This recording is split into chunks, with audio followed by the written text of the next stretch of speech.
Bet žodžiu, iš tų kalnų važiavome į Bergeną. Nežinok, įsivaizduoji.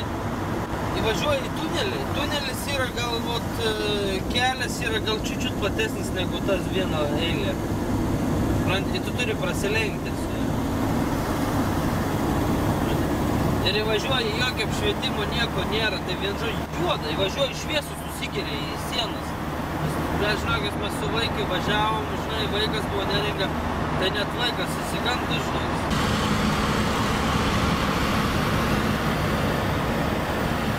Kaip iš Egipto irgi dariau tas nuotraukas, visiems pohui ir tu pats tik tais gyvai, kai pamatai, tada supranti.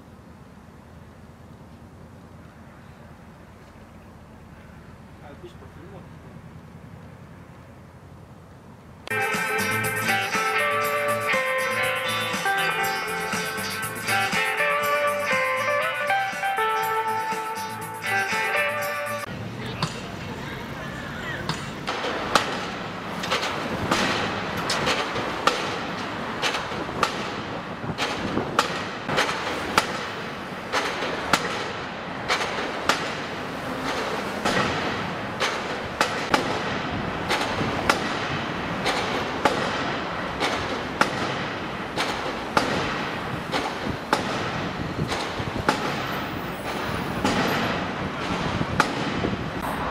Čia gali susiskybėti.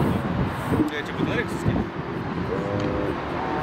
Daug kurių aš neduosiu, paleisk.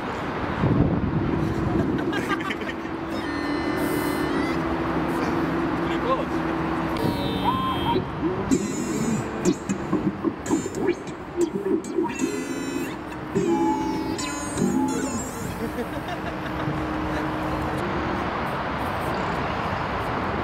Nu dainuok, dainuok.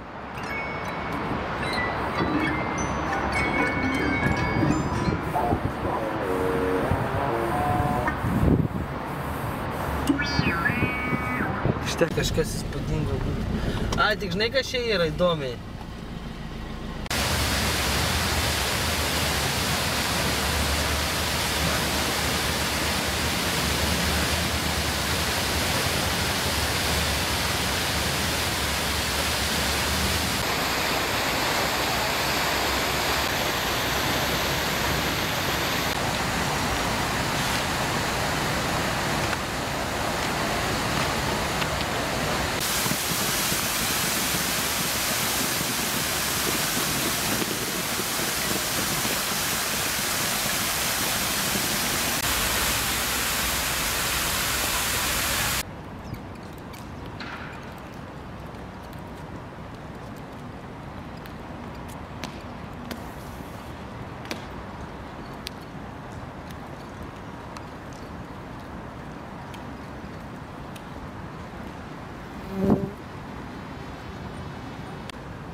heard a story from a fisherman who used to live out here all year for about 50 years ago.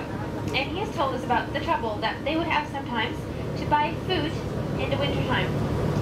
During the summer, it wasn't a problem because the shop was located on Snarøya, on the other side of the fjord, and so they could take the boat across.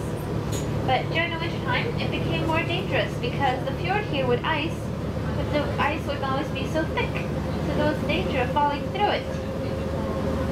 And so one day, the fisherman sent his wife across the ice with a note in her hand for the shopkeeper. The woman crossed. Luckily, she made it to the other side. She got to the shop, picked out her groceries, and when it was time to pay, she gave the shopkeeper the note that the fisherman had written.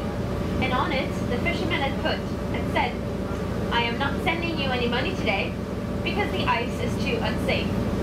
So that will tell you something about the priorities of Norwegian fishermen. They value their money more than their women.